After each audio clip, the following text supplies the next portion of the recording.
Chers étudiants, bonjour. Aujourd'hui, on va voir un cours qui s'intitule La stratégie d'exploration biochimique des endocrinopathies. Ce cours, je vais le faire en deux parties. La première partie va concerner notamment un rappel sur le système endocrinien. Et ensuite, la deuxième partie va concerner l'exploration proprement dite des différentes anomalies qui touchent le système endocrinien. Alors, comme prérequis sur les hormones, chaque étudiant doit avoir une notion sur la structure, le métabolisme, le transport plasmatique, le mécanisme d'action et la régulation de leur libération, c'est-à-dire la libération des hormones. Alors, l'application, c'est surtout à l'étude des anomalies des axes, c'est pour ça qu'on étudie le système endocrinien, donc les différents axes, la thyroïde, la croissance naturelle, la corticocérébrale, la prolactine, les gonades, ovaires et testicules, l'hormone antidiurétique, l'ocytocine et les catécholamines. L'objectif également, c'est de préciser les paramètres biologiques à mesurer et la stratégie d'exploration des endocrinopathies en l'appliquant aux différentes pathologies qui peuvent toucher ces différents axes. Alors, l'organisme a besoin d'être informé en permanence sur toutes les caractéristiques du milieu intérieur. Chez les êtres vivants, la transmission et l'intégration des informations s'effectuent généralement par voie nerveuse et chimique. Ce qu'il faut savoir, c'est qu'il existe deux grands systèmes de communication de l'organisme, le système endocrinien et le système nerveux. Donc, le système endocrinien, on peut le partager en deux parties. Endo, c'est-à-dire c'est à l'intérieur, et crénien, c'est-à-dire sécrété, c'est-à-dire une substance qui est sécrétée à l'intérieur de l'organisme. Ce système endocrinien, il assure la transmission de messages par le biais de substances chimiques appelées hormones sécrétées par les glandes endocrines. Alors, l'objectif de ce système endocrinien, c'est d'assurer les adaptations nécessaires pour y vivre. Alors, ceci entraîne l'existence de moyens de communication, émission, réception qui vont permettre d'agir et de réagir. On peut prendre comme exemple la communication hormonale. Donc, comme émetteur, c'est la cellule endocrine, c'est-à-dire la glande qui va sécréter l'hormone. Le transmetteur, c'est le sang circulant, puisque la glande va sécréter l'hormone à l'intérieur, au niveau de la circulation sanguine. Le récepteur, c'est les cellules cibles qui vont capter, grâce à des récepteurs spécifiques, ils vont capter l'hormone, ils vont capter donc l'hormone. Et l'information, c'est la concentration de l'hormone au niveau sanguin. C'est en fonction que ce soit du métabolite, par exemple la glycémie pour la sécrétion de l'insuline ou du glucagon, ou également pour la concentration de l'hormone. Alors, en plus, ce qu'il faut savoir, en plus du système nerveux et du système neuro-endocrinien, il y a aussi le système immunitaire qu'il ne faut pas le négliger, donc, qui sert à la destruction des protéines étrangères à l'individu. Donc, il fait la différence entre soi du non-soi. Donc, c'est le système de défense immunitaire. Donc, il y a trois principaux systèmes et on va discuter aujourd'hui le système endocrinien. Donc, le rôle du système endocrinien, il est essentiel lors du développement pour la réalisation de certaines grandes fonctions physiologiques et de l'homéostasie. C'est quoi l'homéostasie? C'est la faculté que possède un organisme de maintenir les équilibres de son milieu intérieur de façon stable et indépendante des fluctuations du milieu extérieur. Donc il y a tout un système de régulation qui permet donc de maintenir cet état d'équilibre de l'organisme humain.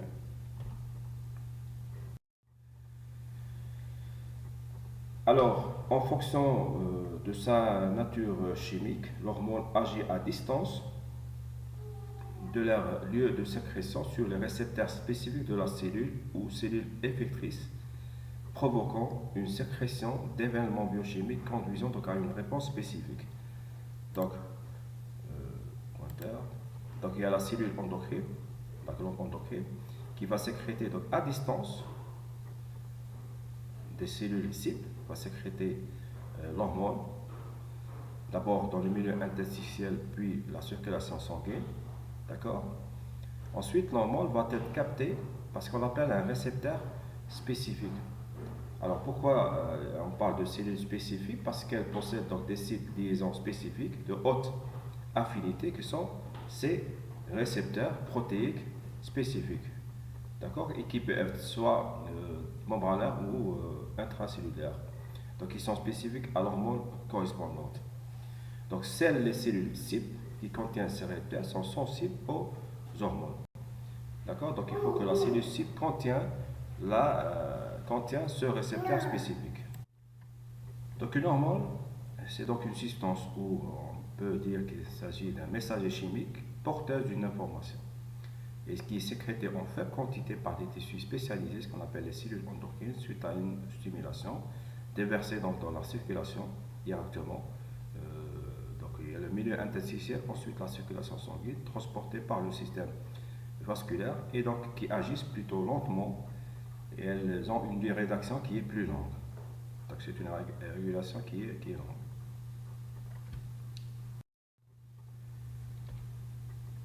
Maintenant, voyons le système endocrinien. Alors les systèmes hormonaux sont souvent reliés les uns des autres. On va voir.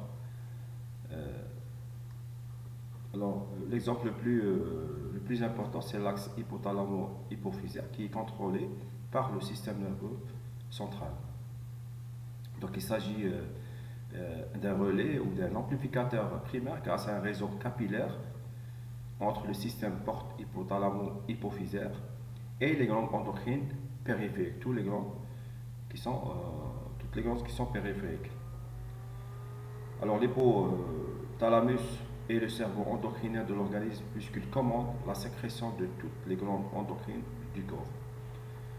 Alors on passe donc d'une sécrétion hypothalamique pulsatile ultradienne à une sécrétion antéhypophysaire circadienne. Alors les glandes endocrines forment donc le système endocrinien, ils sont disséminés dans tout l'organisme. Donc on peut retrouver trois types de glandes. Donc les glandes qui sont strictement endocrines, telles que l'hypophyse, la thyroïde, et les parathyroïdes, les surrénales qui surmontent les reins et le thymus. Quelques organes renferment également du tissu endocrinien, donc ils ne sont pas à 100% endocriniens, donc ils renferment un tissu endocrinien, donc, mais ils ne sont pas des glandes exclusivement endocrines, donc ce qu'on appelle, il y a par exemple le pancréas, d'accord, les ovaires, les testicules et l'hypothalamus, donc ce sont des tissus endocriniens. Autres tissus et organes sécrètent des hormones, par exemple les reins,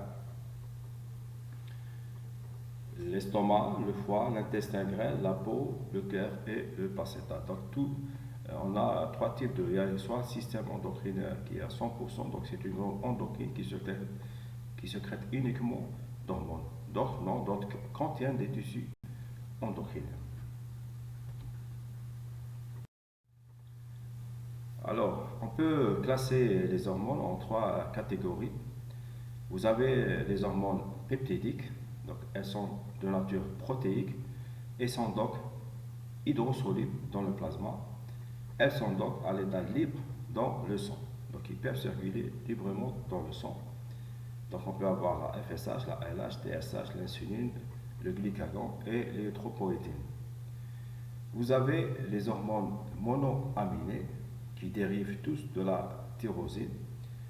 Donc elles sont donc de nature protéique puisqu'ils dérivent de la tyrosine, mais elles sont plus ou moins polaires, ce qui fait qu'elles sont plus ou moins solubles dans l'eau, donc le plasma. Vous avez l'adrénaline et la noradrénaline, ce qu'on appelle les catécholamines, elles sont solubles dans l'eau car riches en groupement hydroxyle, donc polaires. Vous avez les hormones thyroïdiennes qui sont apolaires, donc insolubles dans l'eau. Donc ils sont donc insolubles dans l'eau et donc ils sont apolaires, donc insolubles dans l'eau car présence du cycle apolaire. Vous avez les hormones stéroïdes, elles sont de nature lipidique, donc ils dérivent du cholestérol, à partir du cholestérol, et sont donc liposolubles, donc ils doivent être transportés par des transporteurs, par des protéines plasmatiques. Vous avez par exemple la testostérone, progestérone, cortisol et l'estrogène.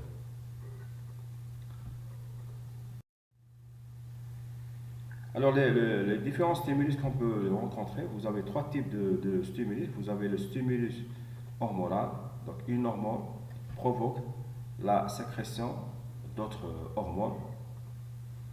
Par exemple, la TRH, donc la thyroid releasing hormone, qui stimule la sécrétion de libération d'autres hormones, donc au niveau de l'hypothalamus, d'accord, qui va sécréter des hormones, la TRH, qui amène l'adéno-hypophyse à sécréter des hormones, d'accord, qui eux vont amener d'autres organes endocrines à sécréter des hormones. Donc le complexe hypothalamique hypophysaire contrôle généralement 5 axes.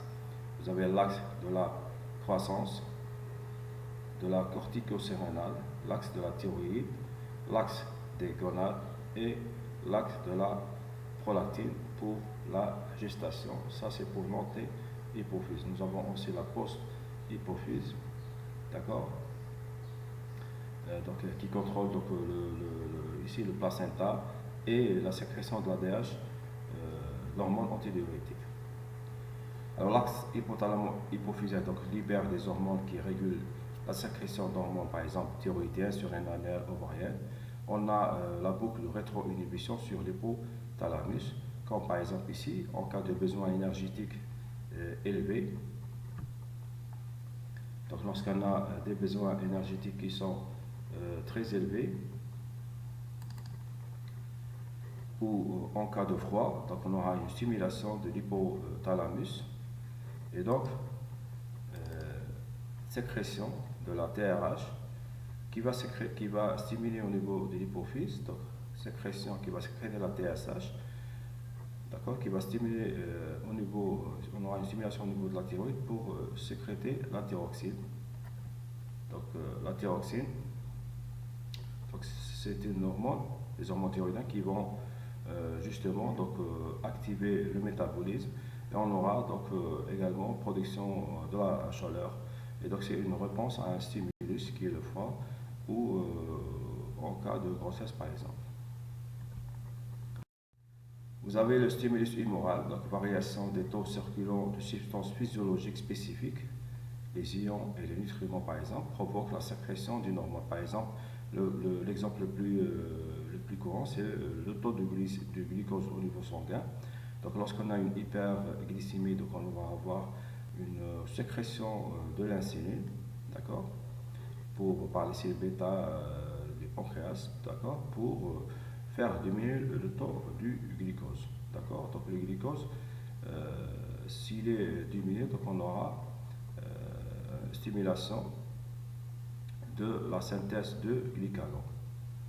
En cas d'hypoglycémie, on va avoir une stimulation de la synthèse du glycagon pour augmenter le taux de glucose. Si on a une hyperglycémie, on va avoir une stimulation de la sécrétion de l'insuline pour faire abaisser le taux de glucose. Vous avez l'exemple de la calcémie qui régule par exemple la libération de la parathormone par les glandes thyroïdiennes. Donc en cas d'hypocalcémie au niveau sanguin, donc on aura une augmentation de la sécrétion de la PTH.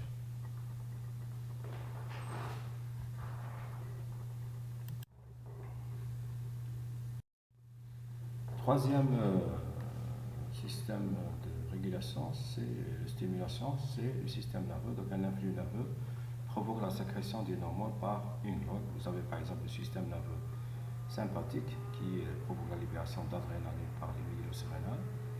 Le système nerveux peut exercer également un contrôle complémentaire à la régulation hormonale ou immorale.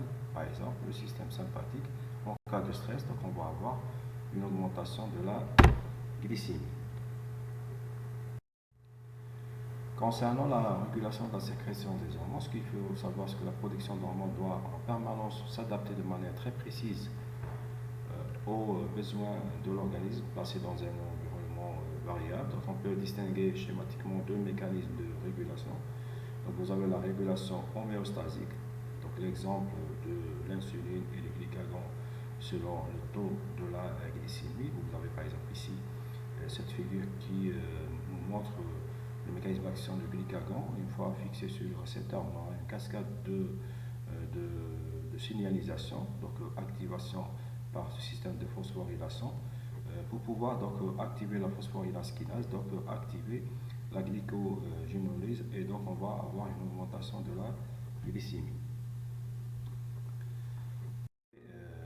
Également le système de rétro-inhibition ou rétro-régulation, donc s'effectue par mécanisme de rétrocontrôle, soit directement par le système nerveux central, soit par le substrat, soit par l'hormone elle-même.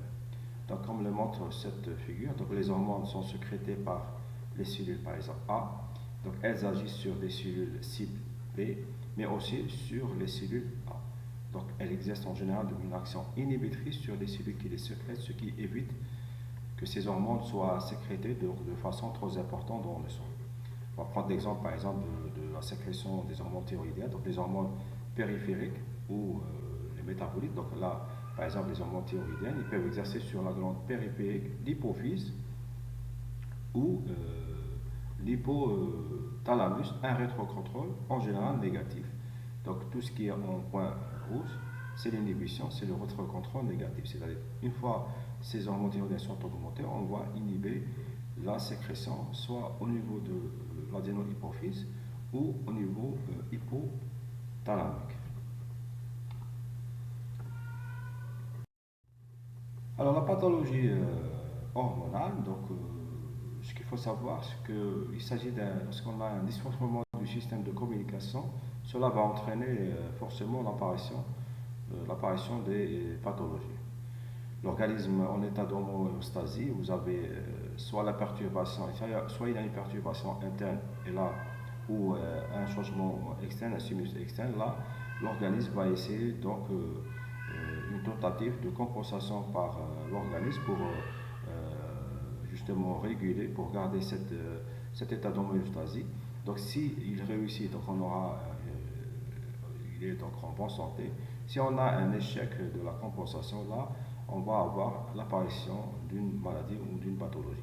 Donc généralement, on va avoir des hyposécrétions d'une glande, les hypersécrétions, en cas d'absence de récepteurs non fonctionnels ou inactifs, un défaut de métabolisme de l'hormone ou des anomalies du transport des hormones. Quelle est la stratégie d'une façon globale? Donc on va voir dans la deuxième partie, on va voir en détail. Mais là, d'une façon globale, ce qu'il faut savoir, c'est que quand on veut explorer un axe hypothalamo-hypophysaire, donc on est obligé donc d'explorer. Cette exploration, elle est essentielle pour poser un diagnostic, pour le suivi en cas de quand on pose un diagnostic, donc on est obligé de suivre la maladie, et également donc pour la bonne prise en charge de la pathologie. Donc l'exploration biologique, elle inclut le dosage statique et des épreuves dynamiques. Donc on commence toujours par le dosage statique de l'hormone correspondante. On ne va pas doser toutes les hormones, mais l'hormone correspondante, on va préciser quel axe pour préciser le type de dosage. Donc il y a le dosage statique et les épreuves dynamiques qui peuvent donc nous renseigner sur l'état de la sécrétion glandulaire.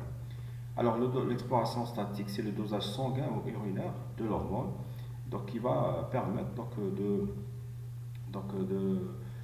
ces dosages vont soit mettre en évidence une sécrétion normale ou mettre en évidence une hypo ou une hypersécrétion. Donc il donne le reflet de sa production au moment précis où est effectué le prélèvement sanguin. Donc il donne un reflet sur la production de l'hormone.